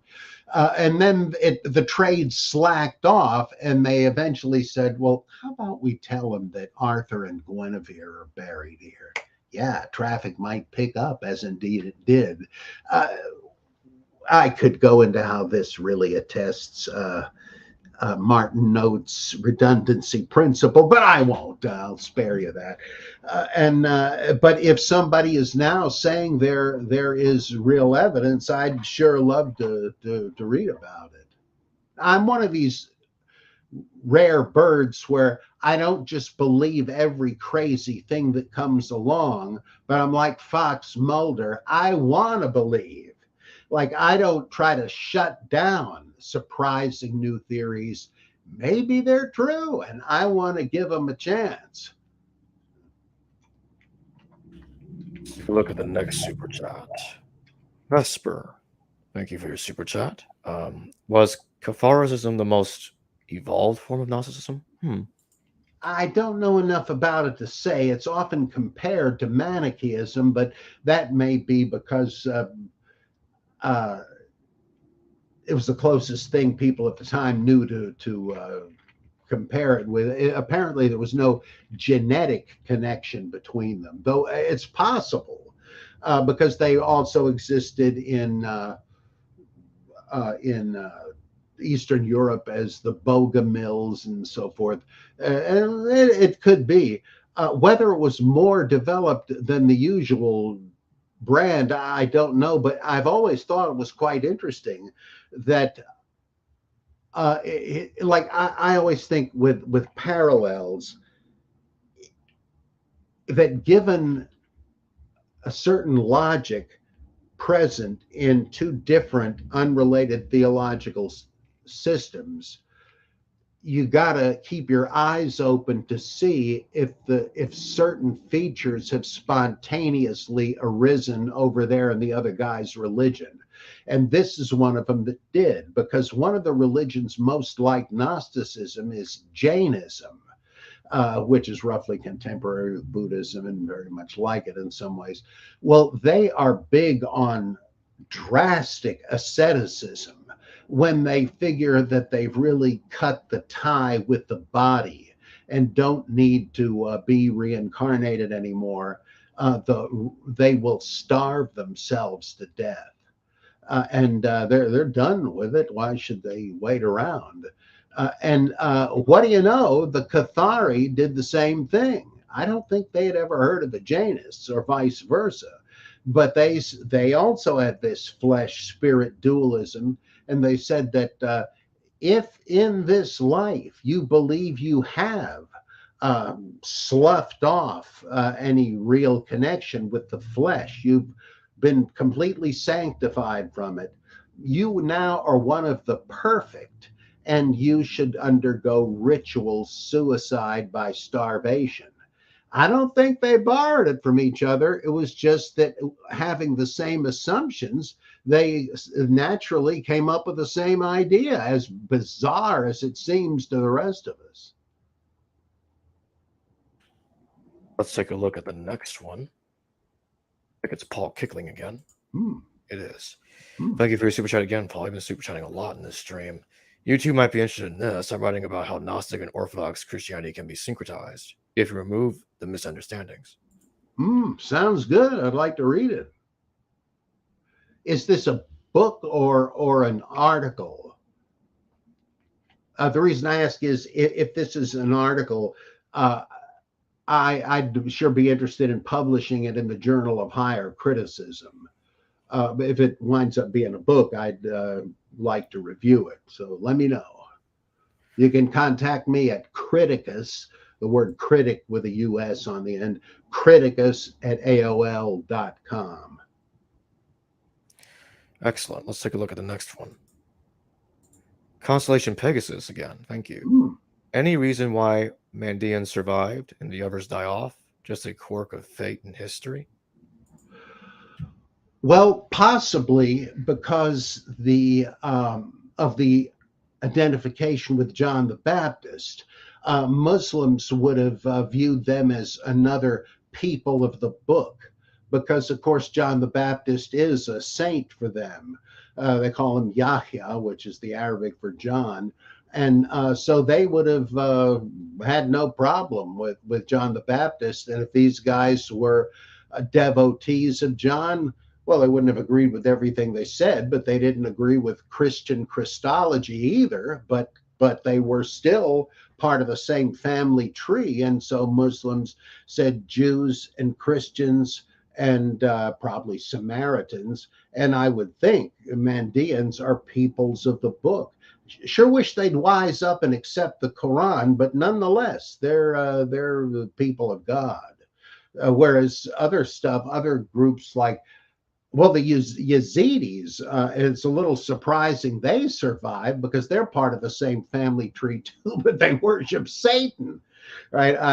In an inexplicable way, but I don't know what to make of that. But I would imagine that's why. And in fact, Edwin Yamauchi, a great authority on Gnosticism in general and Mandeanism specifically, he thinks there was no connection with John the Baptist, but that they just saw an opportunity when groups who were not peoples of the book fared pretty badly under Muslims. They said, "Oh, we're like that too. We're connected by way of John the Baptist. He's pretty good, right?"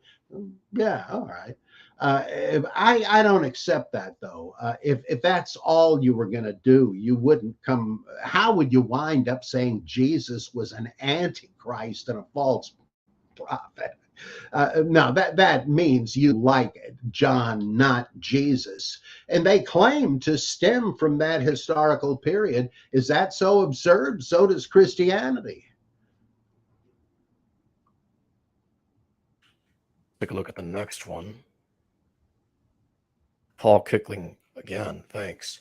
I will contact you. Also, want to recommend you to a book called The Night in Gethsemane by Massimo Recalcati. I hope I pronounced that right. Came out last year by Psychoanalyst.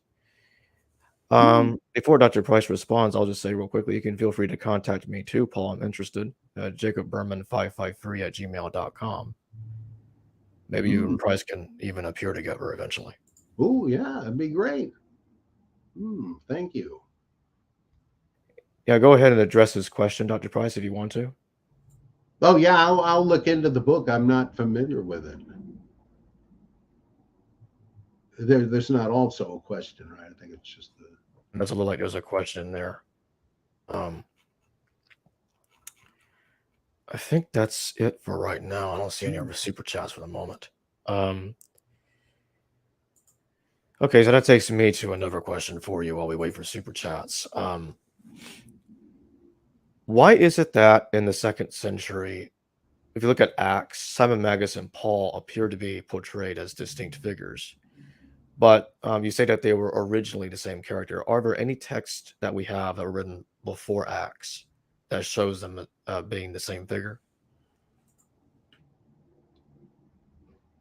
I don't think so, because let's see. I don't believe so.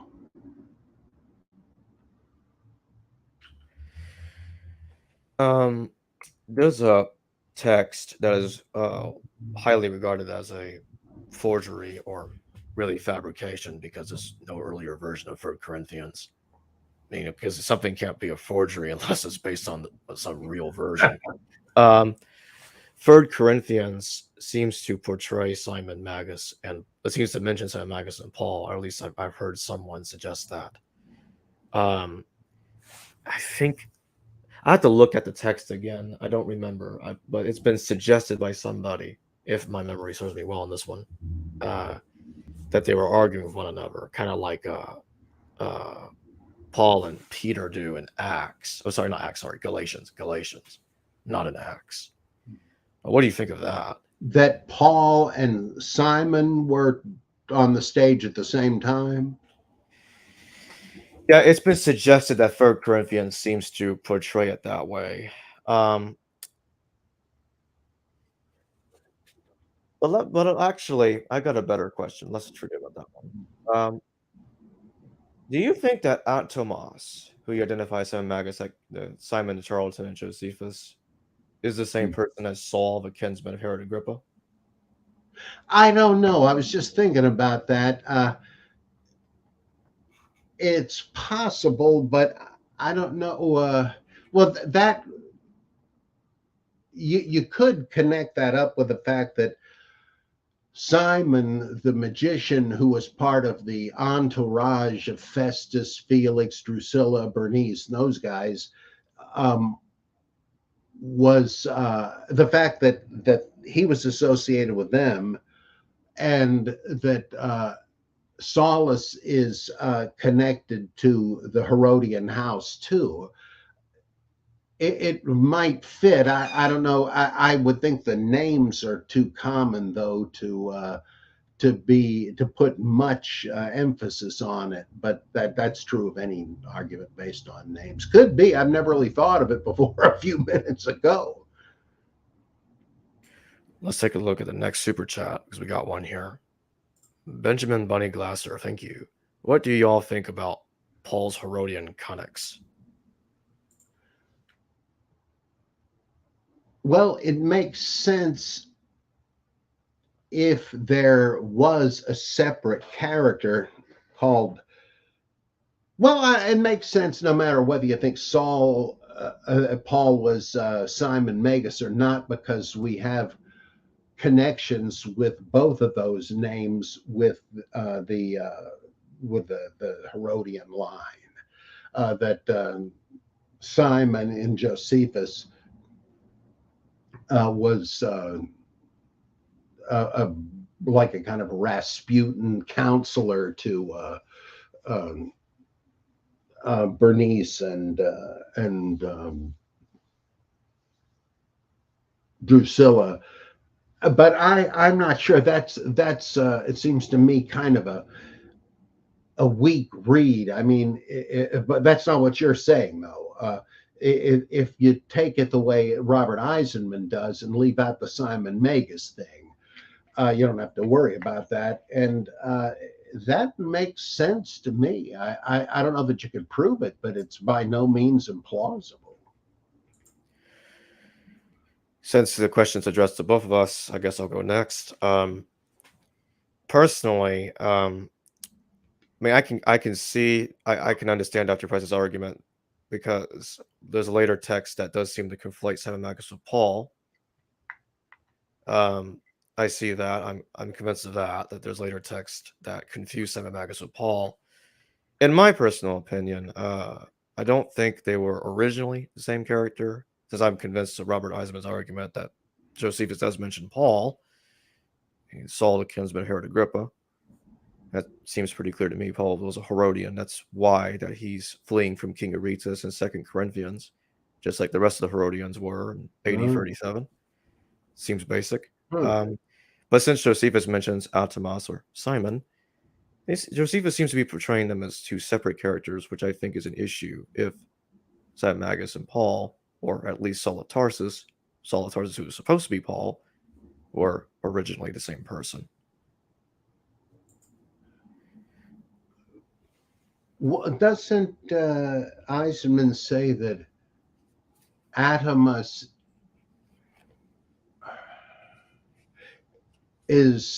occurs instead of Simon in the business about him being in the orbit of Felix Festus, etc.? I do not know. I don't remember. But I think he actually said something different. Like, I think he conflated the second Adam with Atamas. Yeah. Yeah, he did. I think he did that. Yeah, I got to refresh my ailing memory on this. But I don't remember the exact details of the conflation. I have to look into it more. When do you think Simon Magus died? I know there seems to be a variation. Well, according to Acts, Peter murdered Simon in Rome, I think it was. The Acts of Paul? The Acts of the Apostles. Of Peter, I mean. Yeah, Simon Peter appears to be said to have executed Simon Magus. Yeah, there is a martyrology of that. There is a text that says that. Just want to know what you thought of it. Oh, well, the one I know of, and it doesn't surprise me that there should have been different ones, but when you have this miracle contest in the Colosseum or wherever it was, with Peter and Simon Magus, Simon's big finish is this flying through the air like the man on the flying trapeze. But that it's just a device somehow that wows the crowd, and that Peter prays that Simon Magus may crash, which he does, and receives fatal injuries and sort of limps away. He doesn't die on the spot, but he does shortly thereafter, and it would be laid to the charge of Simon Peter in that case. But even in that, he doesn't actually, light the fire or actually execute him on the spot. But I don't know. Maybe it is another version of the same thing. Let's take a look at the next super chat. Constellation Pegasus, thank you for your super chat. My NIV Bible commentary says, well, language does not match the rest of the text. In 16:9-20, it ended at verse 8 or original ending lost. Why do Bibles continue to put those last verses in? Does not build up any credibility. Let me see here. This is Acts 16:9-20.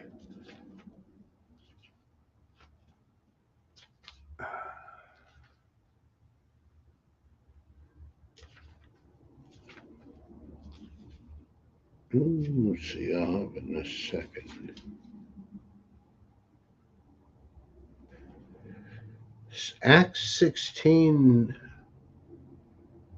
Oh, I bet you mean Mark. Yeah, that's got to be it. That's the longer ending of Mark. Um, yeah, let's see here. And the reason it's relegated to the footnotes, well, originally the RSV just put it in a footnote, but there was such howling about that they restored it in the next edition, but had a footnote saying that most scholars don't think this was original because the three different endings in ancient manuscripts, and none of them really fit the style and wording. And this is the text. Now, when he rose early on the first day of the week, he appeared first to Mary Magdalene, from whom he had cast out 7 demons. She went and told those who had been with him, as they mourned and wept. But when they heard that he was alive and had been seen by her, they would not believe it. After this, he appeared in another form to 2 of them as they were walking into the country, and they went back and told the rest, but they did not believe them.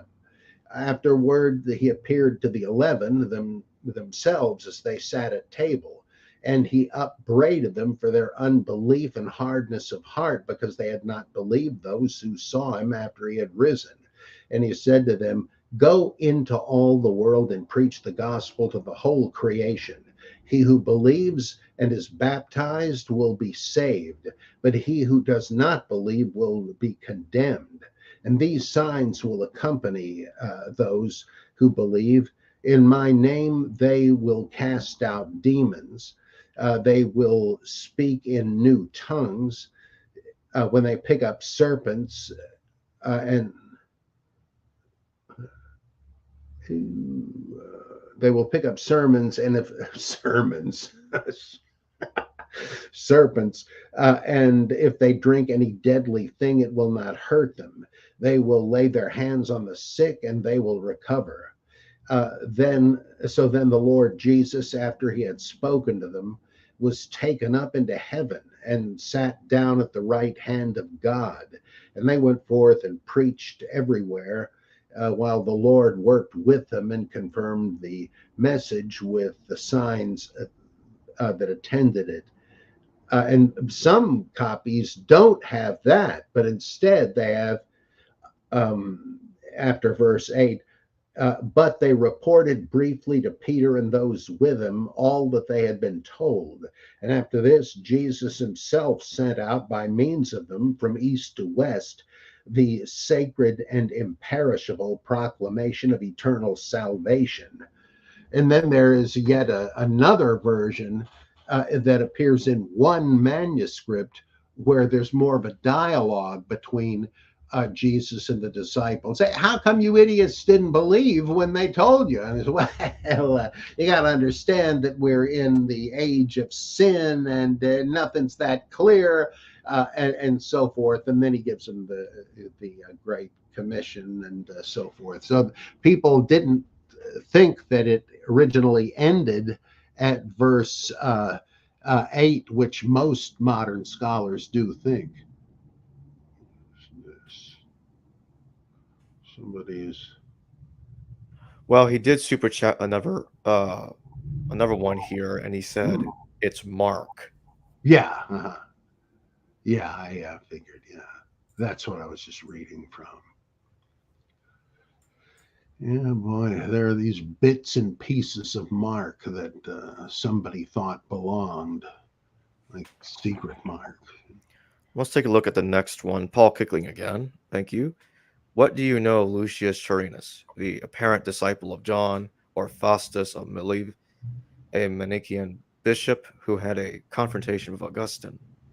The latter, I'm not familiar with, but Lucius Charenus was, to him, were credited the 5 major apocryphal Acts of the Apostles: Acts of Paul, Acts of Peter, Acts of John, Acts of Thomas, and I think Acts of Andrew. And they all have a lot in common. But I doubt if it would really pan out that they had the same literary style. But others say that Lucius was the author of the Acts of John, but they didn't know who wrote the others, and so they attributed all of them to him. But all the 5 Lucian Acts, sometimes called, have in common Docetism. They make it clear that Jesus did not have a flesh and blood body. In fact, in the Acts of John, it says John is reminiscing about the old days with Jesus. And he says, well, sometimes I would reach out to touch him and my hand would go right through him as if it was a fog bank. But other times I touched him on the shoulder, it was like steel. And I would notice that if we're on the beach, the Sea of Galilee, I'd leave footprints, but he didn't. And he would never eat in our presence. He'd always give the food to others. And my favorite out of all these little anecdotes was he said one night when we were all asleep around the campfire, I wasn't. I was spying on Jesus. And he walks aside and another Jesus appears to him from heaven and says to him, basically, how's it going with these guys? And he says, well, they're men, they're mortals, so it's not going that well. What on earth? Another Jesus? What kind of Christology was this? But nonetheless, there's like clockwork, both a scene where the apostle is mistaken for Jesus because he miraculously assumes his likeness for some reason that Jesus has in mind, or where Jesus appears in the likeness of the apostle to get him into some kind of trouble.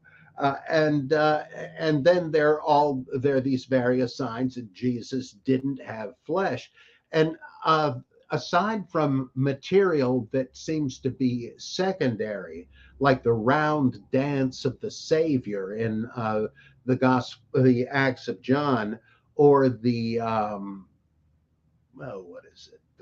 the Hymn of the Pearl, I believe, in the Acts of Thomas, they appear to have been prior compositions. There's no real Gnosticism. I mean, these two things are kind of Gnostic, but the rest of it is not, which kind of goes to show you that you could very easily be a Docetist without being a Gnostic. You could have just thought, well, it's the spirit that gives life, the flesh counts for nothing, but that doesn't mean you don't have any. And so there are really important cardinal concepts shared by all 5 of them, but whether they have a common authorship, I think that's not generally held anymore. The next one here, Golem1, thank you for your super chat. And he doesn't have a question.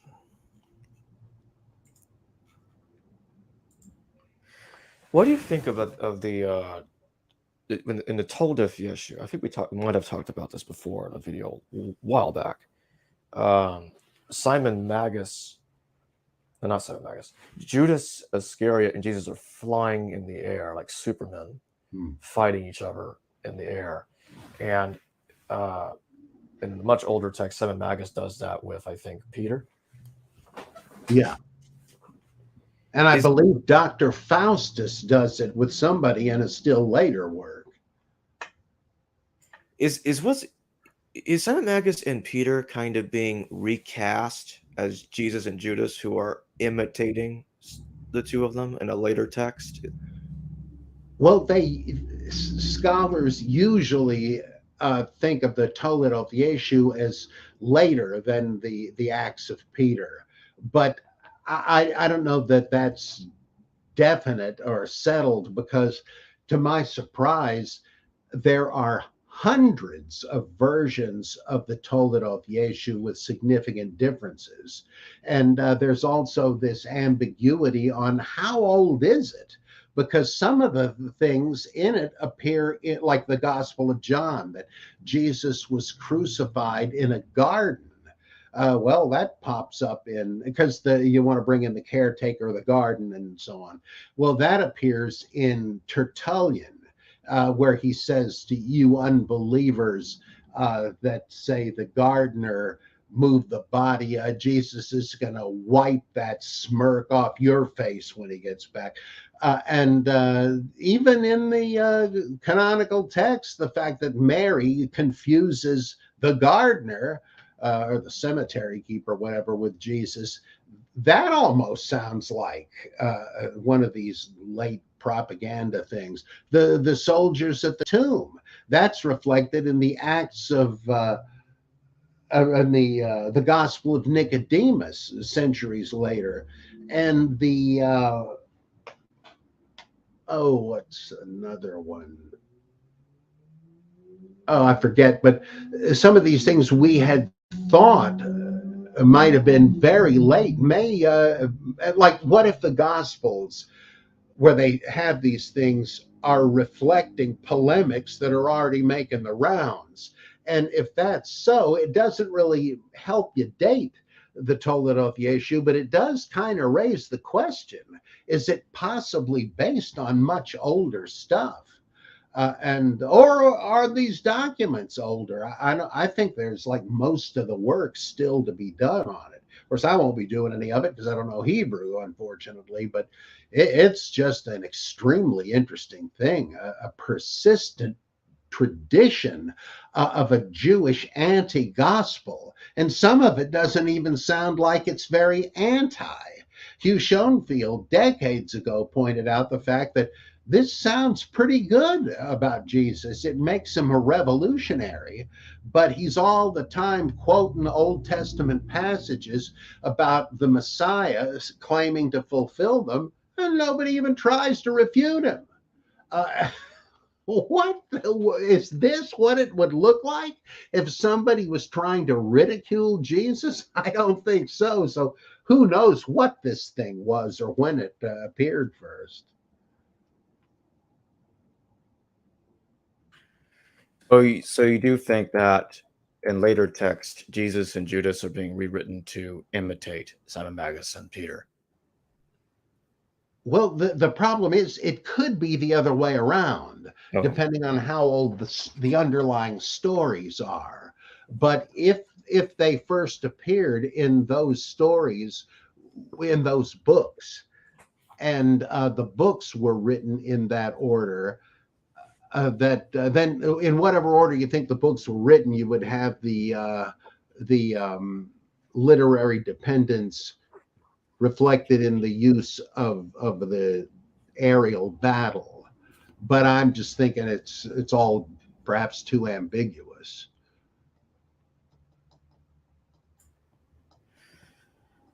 Well, okay.